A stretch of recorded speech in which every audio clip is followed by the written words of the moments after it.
China is studying the Korean War as part of a broader preparation for a potential war with America over Taiwan. And this is the message that Xi Jinping is sending to his people, is that you have to be prepared for confrontation with the West. And there's no doubt that if given the opportunity, Xi Jinping would take Taiwan, even if it cost him dearly militarily.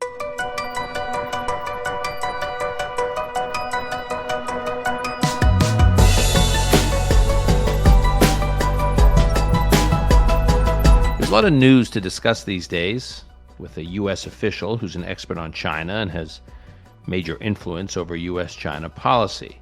We could discuss the Biden administration's recently signed executive order that will bar some new U.S. investments in China in sensitive technologies like computer chips, and would also require notification to the government in other tech sectors. And then there was President Biden just recently hosting the leaders of Japan and South Korea at Camp David, where they agreed to expand security and economic ties. All of this clearly aimed at China as well, and North Korea. Those are the kinds of developments we typically discuss with today's guest, or return guest, Congressman Mike Gallagher, who's the chairman of a newly created select committee on China in Congress. By the way, I don't encourage people to watch congressional hearings generally, but if any of our listeners want to actually really get informed by the work in Congress, watch Congressman Gallagher's China Special Select Committee on China hearings. They are actually quite interesting and informative. But what I wanted to do in today's conversation with Congressman Gallagher is take a longer view of Cold War II, the Cold War we are in with China, by looking at a historical comparison in Cold War I. Fortunately, Congressman Gallagher just wrapped up teaching a history class on one such historical comp, the Korean War. He co-taught this class with military expert, former top policy advisor to Senator Tom Cotton, and Mike's fellow Marine, Aaron McLean. It's always interesting for me to observe how members of Congress get informed, how do they develop their intellectual capital, how they spend down their intellectual capital. And here's a congressman who's very busy with his responsibilities on Capitol Hill and his responsibilities back in his district in Green Bay, Wisconsin, and yet is still totally committed to his intellectual and academic development, both learning and teaching. That in and of itself is something I wanted to talk to him about, how he fit that in to his demanding schedule and why it was so important to him. As many of you know, Mike Gallagher served for 7 years on active duty in the United States Marine Corps, including 2 deployments in Iraq. He was a national security aide on Capitol Hill. He's also a warrior scholar of sorts, having earned a bachelor's degree from Princeton, a master's degree in security studies from Georgetown, a second master's in strategic intelligence from National Intelligence University, and a PhD in international relations from Georgetown. He's a real underachiever. Congressman Gallagher has also served on the House Armed Services Committee and the House Intelligence Committee. And finally, at the end of our conversation on what lessons from the Korean War can inform potential future conflict with China, we do have a short conversation about Mike's work on UFOs. Yes, UFOs. Mike Gallagher thinks we need to talk about ETs. And there's actually been some real congressional work done on this. I know you may be skeptical, but hear him out. It's actually pretty interesting. Mike Gallagher on what we can learn from a key period in Cold War I for what lies ahead in our Cold War with China, Cold War II. This is Call Me Back. And I'm pleased to welcome back to this podcast, fan favorite, Congressman Mike Gallagher from Green Bay, from the great state of Wisconsin, chairman of a very important newly created committee on China, and co-educator with my friend Aaron McLean on a course about the Korean War and the lessons for China, which we're going to talk about. Mike, thanks for being here. It's great to be back. How many times have I been on this podcast? So I took a look, because you mentioned that to me the other day, and I counted 3. So this is 4, which is not nothing. But you don't get like any kind of jacket or baseball cap or anything, or any kind of Call Me Back swag until you hit number 5. Has anyone hit 5? Oh yeah. Who? Who's Neil Ferguson, Mike Murphy, Muhammad Al-Arian. Damn you, Ferguson! He's always Muhammad Al-Arian. What are his numbers though? How many episodes? We don't disclose that data. But no. It's the accent. I can't compete with the Oh, accent. yeah, but you It's got just Wisconsin, man. You've got the Midwest, which reminds me, by the way, one of the reasons we have you on is not really to talk about geopolitics, although that's very important. The real reason we have you on is I've been meaning to ask you. This is something that I've been really struck by. Is my impression always was that Aaron Rodgers was not a great leader when he was at the Green Bay Packers. That there were some locker room chemistry issues, not great morale. That was just kind of always my sense of things. And what's been extraordinary about his arrival in New York is what a strong leader he has been for the New York Jets, and how much all these young players are responding to him. And he's almost like a coach, a mentor. So, has he always been a great leader, or did he just kind of save that for the Jets? well, let's stipulate that whatever the deal was between the NFL and the Jets and Aaron Rodgers to do Hard Knocks with the Jets this year had to have a provision that said this has to be deliberately designed to make Aaron Rodgers look as good as possible. So And it you does watched that. it. So you watched it. Oh yeah, I watched the first episode and I was Oh wait, desperate to the watch. second episode is better than the first. Well, I was desperate to watch it while I was in transit earlier this week, but my wife could not remember our HBO Max password. So I'm like, and now I have to, because she doesn't want to watch it with me. I have to find like an hour that I can do this here at home. Okay, but seriously, so you're like kind of blown away by how good he comes, how well. Well, no, I mean, I'm a Rodgers apologist just because he's first ballot Hall of Famer, and I feel like if you have a quarterback that good for that long, you just have to be grateful. And I think if you listen to, as I have, like the interviews he used to do every week with ESPN Milwaukee on like Aaron Rodgers Tuesdays or Tuesdays with Aaron, and then like all the interviews he did and continues to do with Pat McAfee. Yeah. Like this is the side of him that like comes out. Like I don't know if that's the side of him that was present in the Packer like locker room for the last 3 years, because it does seem like the organizational leadership in him had a huge falling out, at least starting with when we drafted Jordan Love.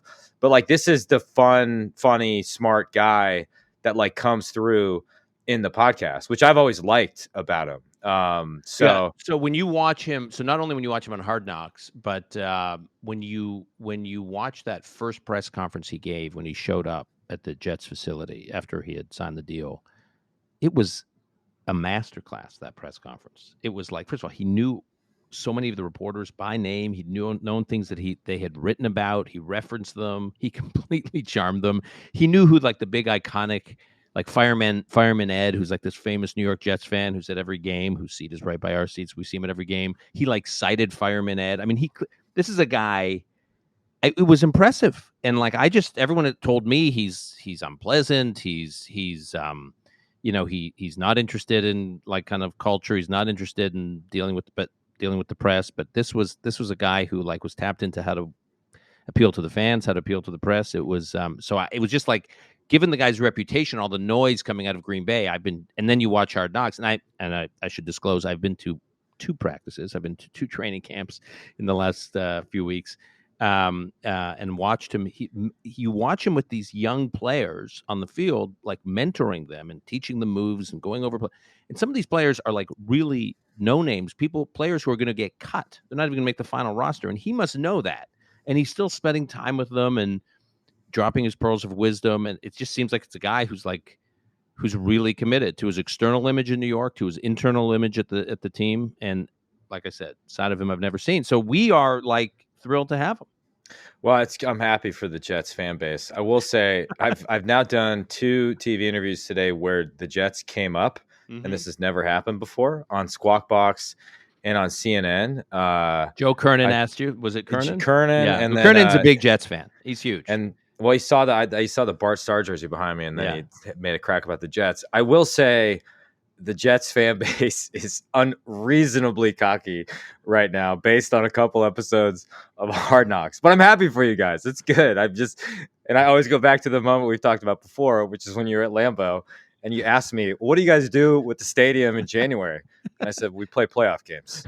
The Jets fan wouldn't know about that. You would think it's like such a bad use of a stadium to have a big open stadium in a wintry place, right, because it just gets no use. But I'm happy for you guys. I'm happy. Yeah. Hey, that's good. You got a lot of really interesting young players. It is cool to see them, like these guys are coming up to him saying, I used to watch you when I was Well, growing that's the up. thing. Like They're in all the kids. We yeah. have a very young team. Sorry, to our listeners, we will. For those of you who aren't Jets fans or football fans, we will get off this in a second. But I will say we have a very young team. You know, Garrett Wilson. You know, Williams. Just go through it. You know, Sauce Gardner. All these guys are like really, really young, and so they're all like in their early 20s. They're all guys who've been drafted in like the last 2 or 3 years. At Zach Wilson, and so they grew up watching him. I mean, they watched him not just through college. They watched Aaron Rodgers all through high school, and suddenly they're on a team with him. Well, hey, I mean, I still don't think the Jets are going to win anything, but again, I'm happy for you guys. Everyone was like, "Oh, the motivational speech that Saleh gives at the beginning of it is so great." I'm not sure that was true. The whole crow and the eagle thing. But I will say, I just went to Australia and I gave a speech where I did an extended joke that I'm not sure anyone thought was funny about orca whales and great white sharks. So in general, I'm in favor of animal metaphors to make a broader point about an organization or geopolitics. I will finally say that whether he, if the whole Jeopardy hosting thing doesn't work out, he does. You watch Hard Knocks and you watch him at these practices, and you think this guy's post NFL playing career could be as a coach. But he does probably a commentator, a highly paid commentator. Yeah. Makes more sense. Although he's canceled, right? He's you're not allowed to be because skeptical of the vaccine. Yeah, but I think we're all kind of over that. I don't know. Well, feels like I don't think the people that control the media. If it takes the Jets to a Super Bowl, you watch. This is a very emotionally abused fan base and emotionally abused sports media. So I think they will. The path to redemption for Aaron Rodgers in their eyes will be enormous. Okay, let's get into this.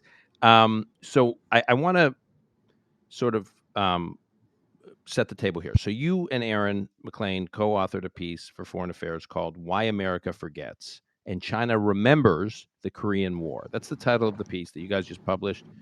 I think on the 70-year anniversary of the end of the right around the 70-year anniversary of the end of the Korean War. And the subtitle is the CCP, the Chinese Communist Party's dangerous historical distortions and the struggle over Taiwan.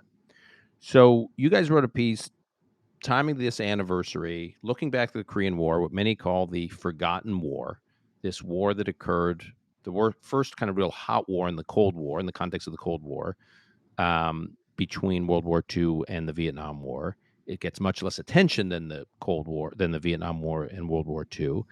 And this piece you wrote pivots off a class you taught. So you and Aaron taught a class that was sponsored by and organized by the Hertog Foundation. So most members of Congress, and this is interesting in of itself, most members of Congress do many things in their spare time, during recesses or whatnot, but you chose to spend some of your spare time teaching a class about the Korean War. What was this class? Why did you want to teach it? That's unusual. Well, I've always been obsessed with the early Cold War. That's what I did my graduate work on. I mean, I was in a political science PhD program, but I was basically kind of a wannabe Cold War historian. Always found this period fascinating. In particular, I found sort of the early Eisenhower administration fascinating. I'm not entirely sure why, but I think it has something to do with the fact that, we had just come out of World War II, victorious, and we were struggling with how to modernize our national security bureaucracy to deal with the rising threat of the Soviet Union. And a lot of the agencies and organizations that we still depend on today to keep the country safe were indeed created in this unique period between roughly, let's say 1946, when Churchill goes to Fulton, Missouri to give the Iron Curtain speech, to 1961, the end of the Eisenhower administration. I've always also just admired Eisenhower and a lot of figures of the period as leaders, George Marshall, obviously. So that was my interest. I became particularly interested in the Korean War, in which I'm not an expert, about 2 years ago, or at some point during the pandemic, because I started to realize that in China, there was this emerging cult of the Korean War. At the time, there were all these wolf warrior diplomats attacking America online. And then I asked myself, why are they called wolf warrior diplomats? That relates to this movie, Wolf Warrior 1 and Wolf Warrior 2, which is like the Chinese version of Rambo. It's like super jingoistic and anti-American action movie. I watched these during the pandemic right here in this basement. One of them, Wolf Warrior 2, was the highest grossing Chinese movie of all time until a movie came along called The Battle at Lake Changan, which supplanted it as the highest grossing Chinese movie of all time, which was a retelling of the Battle of Chosin Reservoir from the Chinese perspective. And as a Marine, the Battle of Chosin Reservoir is one of the iconic sort of moments in Marine Corps history. There's an argument made that the Marines saved the entire war effort through their fighting retreat from Chosin Reservoir. So all of those things conspired to make me incredibly interested, if not obsessed, with the Korean War. I became obsessed with this one book in particular that had been on the Commandant's reading list for a long time called This Kind of War. And when Roger Hertog approached me with the idea of teaching a course, I wanted to, but I was really hesitant just because I didn't think I'd have the time. And so I tried to resist him for as long as possible, but he wore down my defenses. By the way, isn't there like something about like in order to be a rabbi, you have to like deny it 3 times or something? No. What's That's really funny. In order to convert to Judaism, that's it. You have to. So, like my wife converted to Judaism. When you want to convert to Judaism, you have to request. You request, and you are typically rejected by the rabbi, and you have to request multiple times, 3 times, before the rabbi is supposed to kind of take your request seriously. So you have to show commitment, and So that's. I like that. That's your analogy. Well, how many times did you have to request permission to marry your wife before you wore down her defenses? Was it more or less? We're gonna save that for your episode 5. Episode 5. That's gonna be on episode 5. The teaser for our listeners. Long story short, I went down this rabbit hole of studying the Korean War, and then I had an opportunity to sort of teach a seminar via the Hertog Foundation. And in order to mitigate the fact that I just didn't think I'd have time in chairing this committee on China, but I really wanted to do it, if for no other reason than it would force me to kind of learn the material better and organize my own thoughts. I reached out to Aaron to co-teach it with me, who I served with in the Marine Corps and who has extensive teaching experience. He taught at the Naval Academy and is obviously very interested in military history, has a fantastic podcast on military history. And so it was a great partnership. And Aaron was, just even watching Aaron teach was awesome. It was remarkable. He's fantastically talented. And so it was a real rewarding experience for me. The final thing I'd say, I know I'm going on here, is this is fascinating. The students were awesome. I used my GI Bill to get my PhD. At the time, I thought I wanted at least a part-time in an adjunct status to pursue a kind of a parallel academic career. I never had the opportunity. I was working full-time while I was finishing my PhD, so I never got to be a TA. So it's been a real gap in my resume and just an experience I wanted to have. And so the ability, I had no conception of like what students would be like. Now, granted, this was not a representative sample because these were all very talented students from across the country, many of whom have military experience. But they were amazing. And a lot of them, they not only all read the primary material, but it brought in a lot of their own outside research. And so it was an incredibly rewarding experience. And I can't say enough about the Hertog Foundation for just giving us and the students that experience. So let's talk about that, the war. That's fascinating. I'm a big fan of all the Hertog and Tikva programs. But when I saw that you were teaching it, I thought that was a real testament to the program and a testament to you for doing it for all the reasons you say. I want one topic I understand that you and Aaron got into in the class is how close the U.S. military came to failure in 1950. And can you talk a little bit about that? Because it sounds to me like that has implications for your thinking about running the same risk in the Pacific today. Well, I think you got to put it in the overall context of where the country was at the time, particularly in 1949 and then early 1950, leading into June 1950. There was still this bring the boys home sentiment after everything that we had expended in blood and treasure in World War II. And even as we had a series of kind of subsidiary geopolitical shocks, whether it was the Soviet test of a nuclear weapon in 1949, which truly shocked us and some generals at the time compared to a new type of Pearl Harbor, whether it was a series of domestic spying cases that we had in America, or whether it was the communists winning the Civil War in China and the formation of the People's Republic in China in 1949, we still had this downward pressure on defense spending and this desire to demobilize. And as a consequence of that, our force posture on the Korean Peninsula in particular was pathetic. We had basically kind of outsourced management of the peninsula to the UN. And then, of course, there comes this famous moment when Dean Acheson gives a speech at the National Press Club, infamously saying that Korea is outside the defense perimeter of the United States. So all of those things, I think, inspired to lead to the initial North Korean invasion of the South with Soviet approval, in large part because they felt they had an opportunity to take over the entire peninsula, both because we didn't have the actual forces on the ground to resist, but also because they didn't think Americans had the willpower or just even had an interest in dying for the defense of the Korean Peninsula. And then there's a series of things that happen after the initial invasion, which catches us off guard. We get pushed all the way to what's called the Pusan perimeter. So there's this residual force of American troops surrounded effectively by, in the rear water, but on at least 3-ish sides of them by North Korean forces. And all of the attempts to slow that advance fail. Quite famously, there's this incident with something called Task Force Smith, which is a small element that MacArthur deploys from Japan as what he calls, an arrogant display of U.S. strength. And he thinks that this small element is going to, cause the North Koreans to collapse or at least slow them down, not collapse, but to slow them down.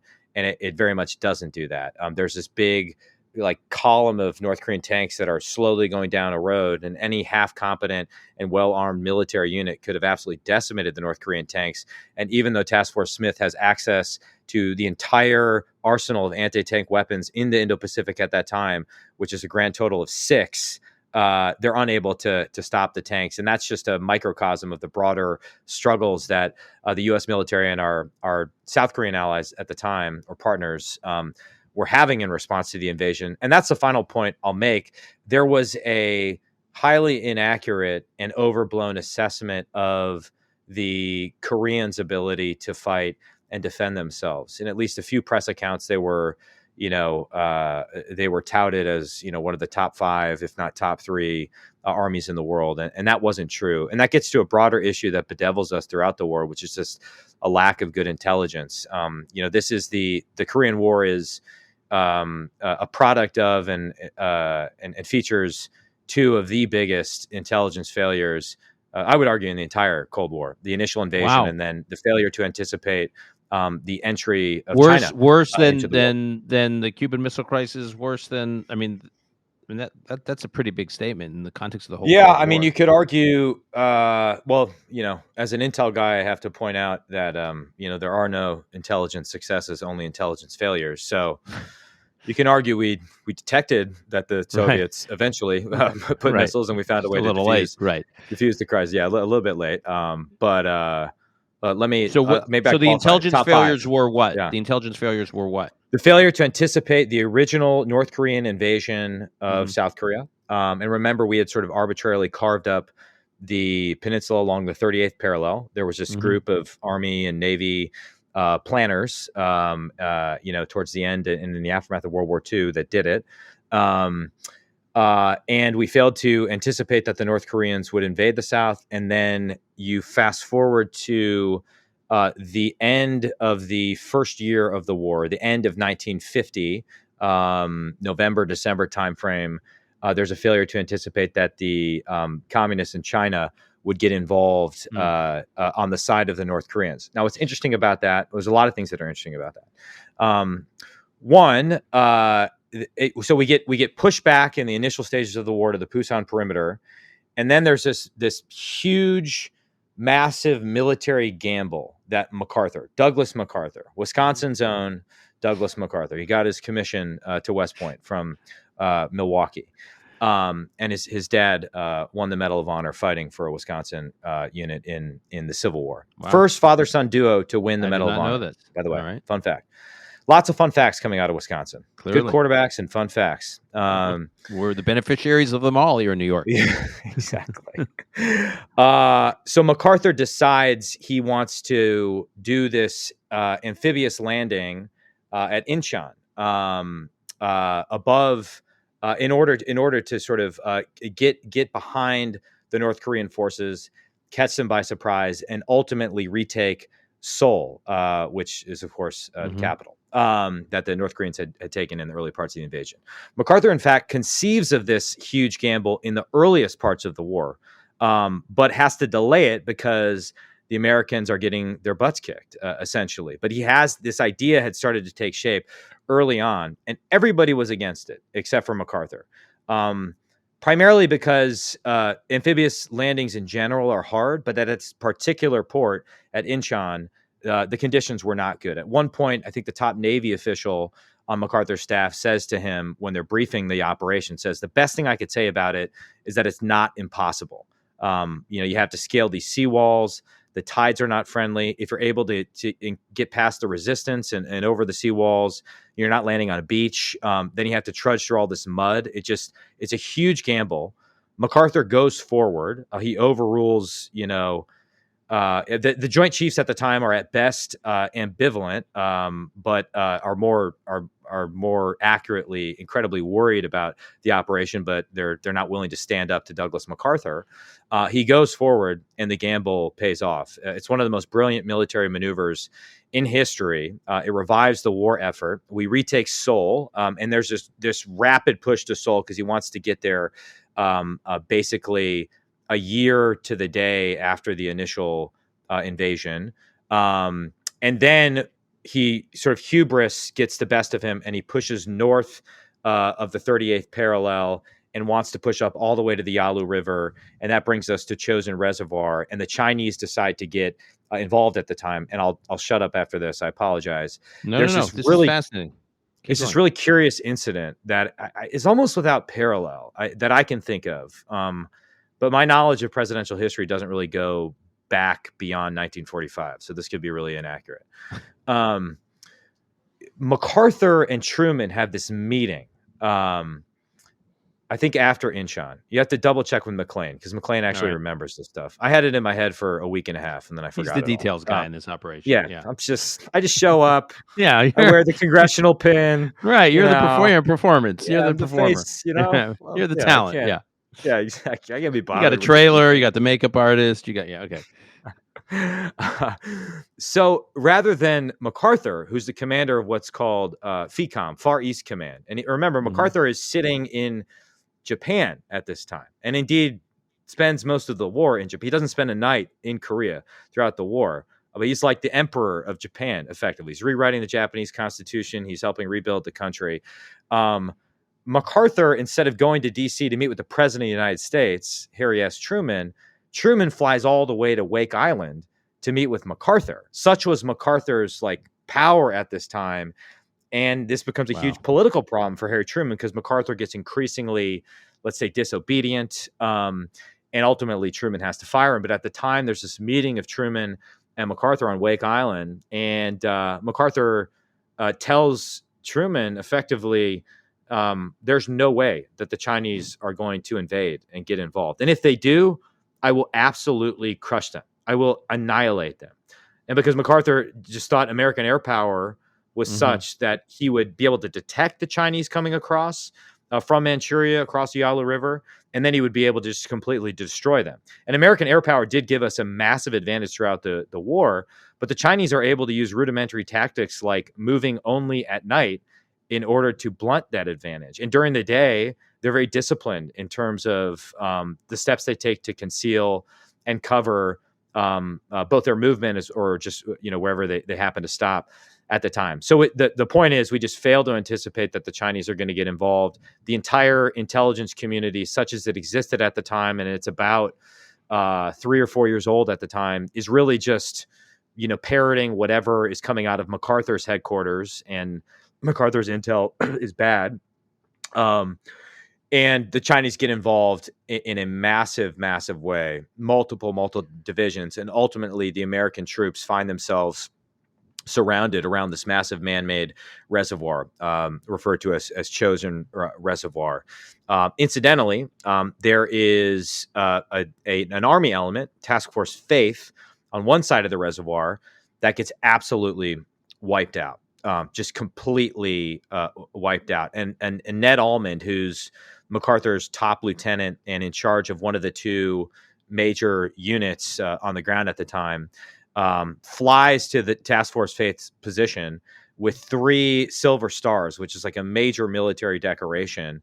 And he gives one to Colonel Don Faith, who's in charge, and he says, just tell me who I should give these other 2 silver stars to.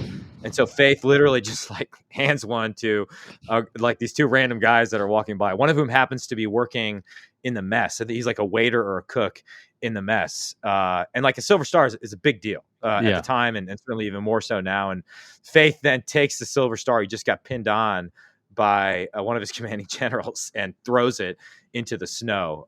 It just sort of goes to show you the problems we had in terms of overall command relationships, esprit de corps, and then the Chosin Reservoir is a site where the Marines then fight their way out all the way down to the port of Hungum and are able to save the war effort. And then we kind of evolve into this multi-year stalemate as we're trying to negotiate into an end to the conflict. That involves brutal, and deadly fighting still across the peninsula. But in the lead up to the war, you mentioned great Wisconsinites from Douglas MacArthur to Aaron Rodgers, but there was another one, this Republican senator, John J. Blaine, who apparently you cited as the lone vote against some kind of pact or in 1928, the outlawing war.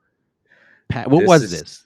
Now we're talking about this. So this almost has nothing to, well, John Blaine, I don't even think is alive at the time of the Korean War. He would have been very old. I forget exactly when he died, but you chose to invoke him. John Blaine is a forgotten Wisconsin hero for a couple of reasons. Well, he was a governor and then a senator. He authored the amendment to the Constitution that got rid of prohibition. So the next time you have a drink, you can thank John Blaine for his hard work. So hoist one to John Blaine. And then he is the sole senator in when would the vote have happened? 1929-ish? I guess the pact was negotiated in 1928. What was the pact?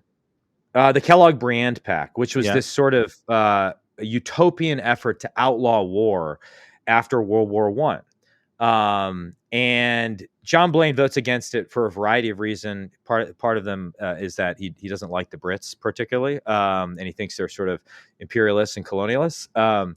But like part of him is just skeptical that like any legislative body could outlaw war because the international system is anarchic and has always will. And so it's actually relevant to the present day because particularly on the American left, there's this persistent utopian belief that like the UN or some sort of multilateral organization can transcend the basic anarchy of the international system, or that bad guys like Vladimir Putin or Xi Jinping or the Ayatollahs in Iran care about commitments that are made in these international fora, when my view is that they care far more about hard power and have disdain for some of these organizations and don't operate under the same set of values that we in the West do. And it is our tendency to mirror image and graft our own values onto those regimes. And Aaron has actually written about this repeatedly and eloquently. That gets us into trouble because we underestimate what they're willing to do. Case in point, Ukraine, February 24th, Vladimir Putin.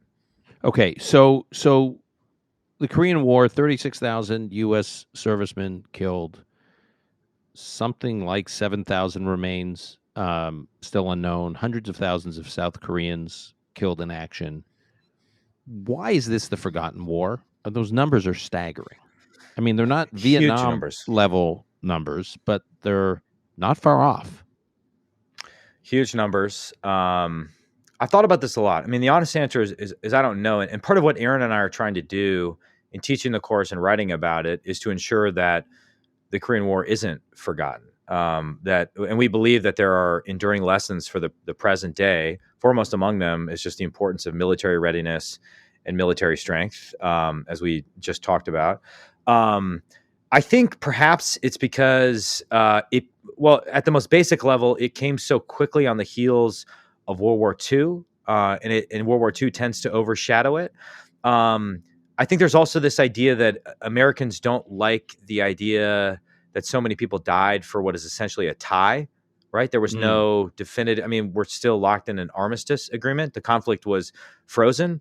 There's a third and related point, I think, that this was not... troops on the 38th parallel. Right. So it's sort of like, that's all we got? It just like froze. I'll make two more points. one of which is that, and this is really one of the main themes of the book that Aaron and I taught, and I highly recommend this book called This Kind of War by Tierra Fehrenbach, which is that at the time, our country was not comfortable with a limited war for a decisively sort of political objective. The argument he makes is that Americans are far more comfortable getting involved in grand crusades. In general, we don't like to sort of go abroad and get involved in wars, but when someone attacks us, we mobilize, but it has to be for this massive crusade where we feel like it's us against evil. We're less comfortable in the gray zone in limited warfare. And to conduct that type of warfare, you need what Fehrenbach describes as legions. You need sort of hardcore, highly trained, highly armed troops that have no illusions about the business that their country is asking them to conduct, about the fighting and dying that is necessary to maintain national interest, even if it's not for some sort of grand crusade. Beyond that, there could be the issue that we never called it a war. Truman sort of famously calls it a police action. He leverages UN authority, and he leverages a poorly timed Soviet absence from the UN to get a vote, basically authorizing police action on the Korean Peninsula. And so that set off a debate we're still having today about the nature of war powers under the American Constitution. What can the president do? What can he do? Does UN authority give the president carte blanche to send Americans into harm's way to die? And so all of those things, I think, conspire to make it the forgotten war. But I think it's a tragedy, not only because it offers lessons for the present day, not only because our foremost adversary, the Chinese Communist Party, is not forgetting it, they are studying it intensely, but also for no other reason, just because of the stories of bravery and heroism on the part of American and Republic of Korea forces, that we just have a duty to honor those. So I can typically not draw a direct line between a Hertog Foundation-sponsored course and articles attacking the instructors in the Chinese daily press, in the China Daily. But in this particular case, we have that. You and Aaron co-authored a piece, as I quoted at the beginning, in your foreign affairs piece, and then China Daily comes out with a piece attacking this course and attacking you personally. What was their response, and why do you think they did it? Well, part of our argument is in the piece is that China is studying the Korean War as part of a broader preparation for a potential war with America over Taiwan. I think if you watch this movie I referenced, The Battle at Lake Changan, that becomes clear. Incidentally, the movie starts not with North Korea invading the South, but with Douglas MacArthur invading China effectively. So the story they want to tell is that America started the war, and they conveniently omit a lot of the details, and that China, though a technologically inferior military at the time, was able to beat a technologically superior foe in America through its bravery and its will to fight. And this is the message that Xi Jinping is sending to his people, is that you have to be prepared for confrontation with the West. I see a lot of his efforts to decouple from us and from the West more broadly as part of this preparation for war.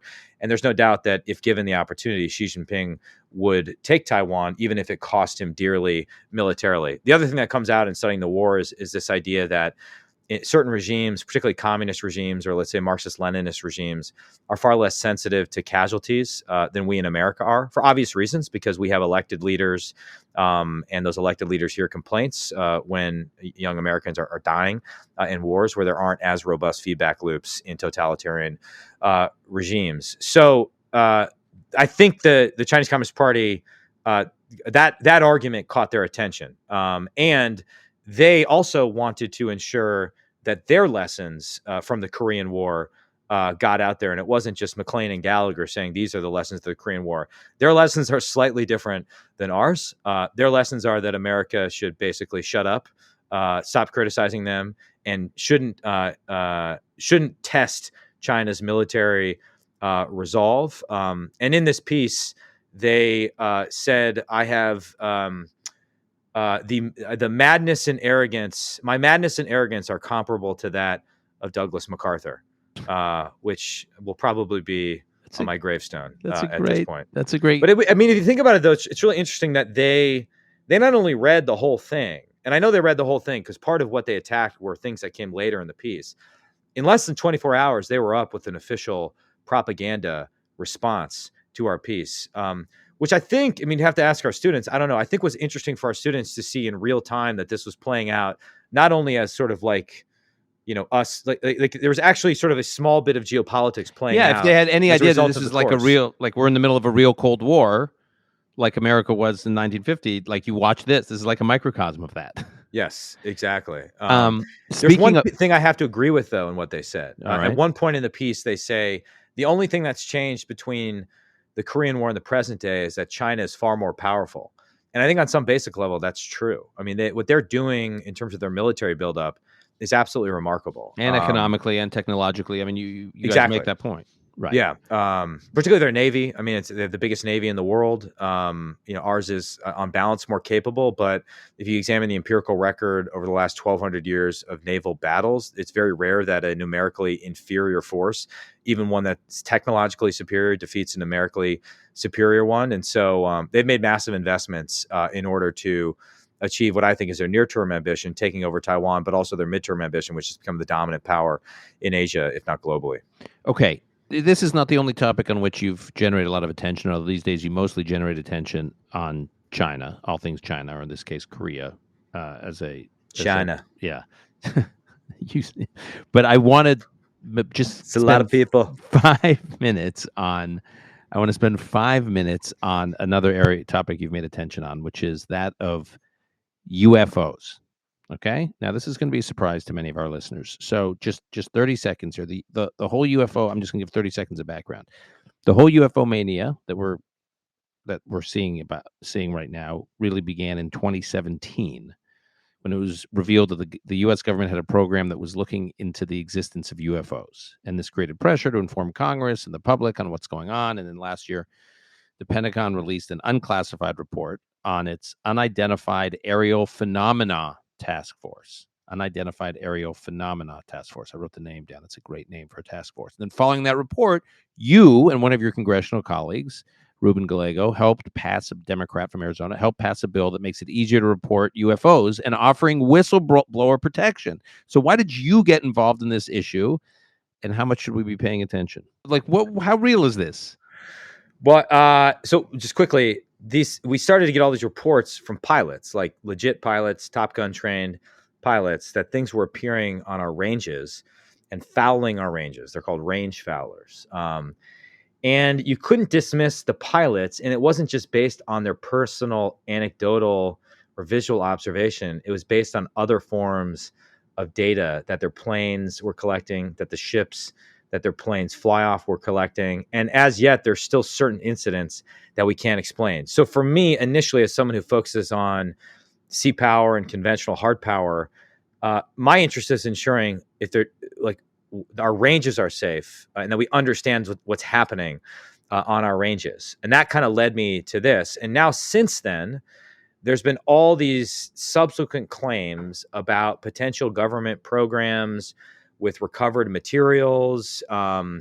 Of all the cases that the UAP, it's called AARO now, the All Domain Anomaly Resolution Office, have examined, there's a subset of these cases that can't be explained by natural weather phenomena or adversary aircraft or our own programs.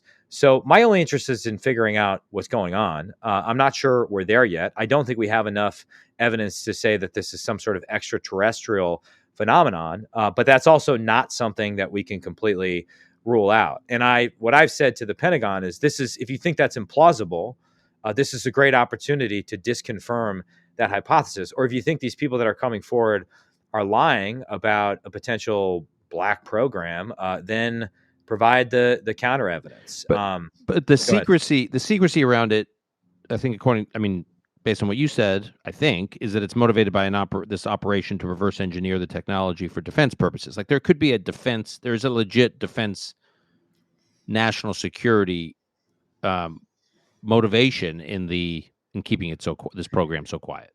Yes, but I don't think that would obviate the Defense Department or the White House from what I would argue is their constitutional, if not their practical need to consult with at least some subset of Congress. and it might be possible that I'm just not part of that subset. Mm-hmm. But I don't know. Thus far, it's kind of been an antagonistic relationship between us and the executive branch when it comes to getting answers on these issues. And I guess my other main concern is just whether or not there's adversary technology out there that we don't understand. Chinese technology or Russian technology. Now, the other hypothesis that we rarely talk about is not the extraterrestrial hypothesis. It's the interdimensional hypothesis. That it's us from the future, Dan. It's future humans coming back and surveilling us for whatever reason.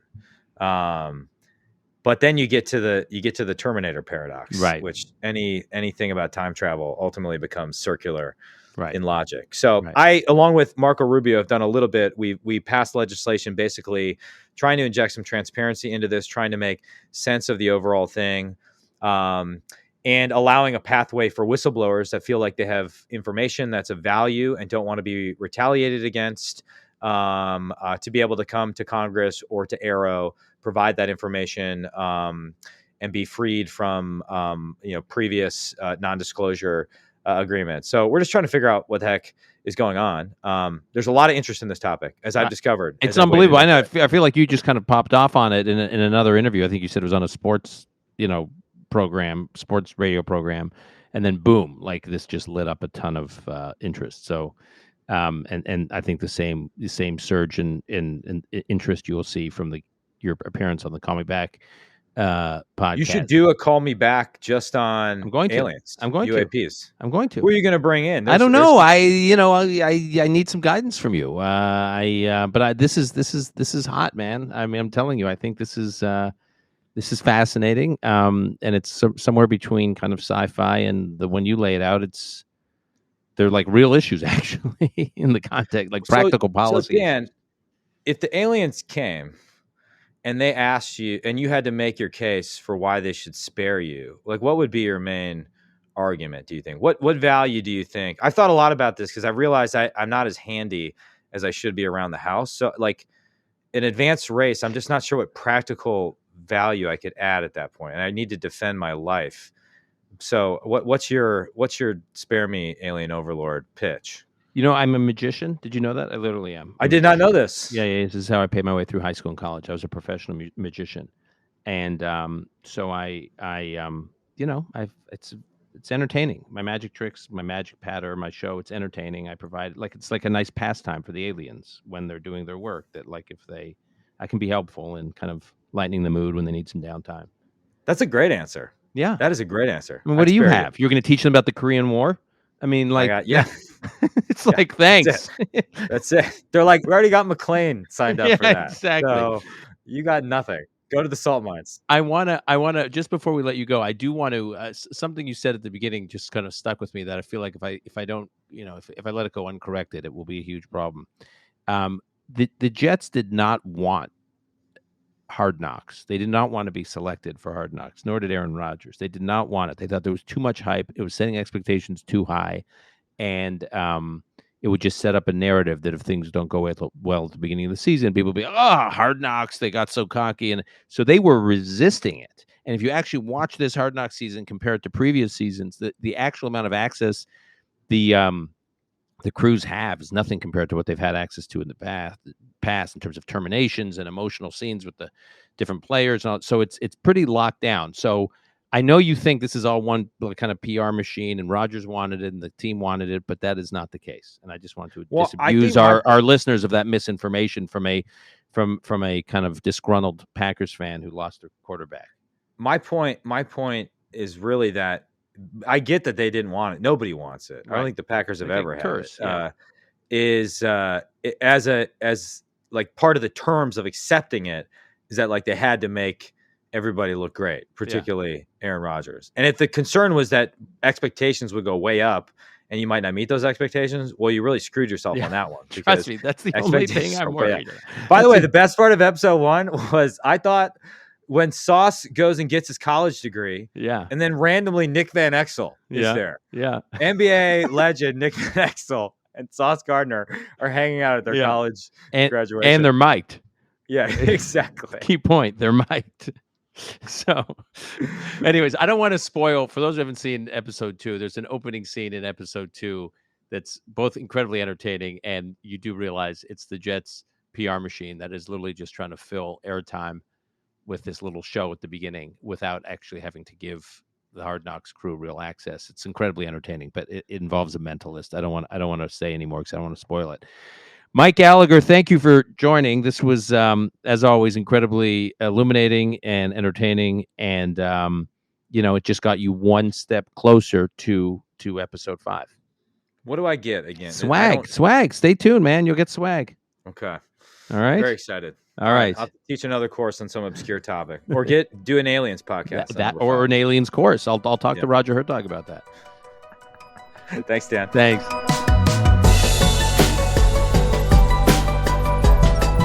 That's our show for today. We will post in the show notes the foreign affairs piece written by Gallagher and McLean that we discussed in this episode, as well as a link to the Hertog Foundation, which offers a whole range of interesting programs that I encourage you to take a look at.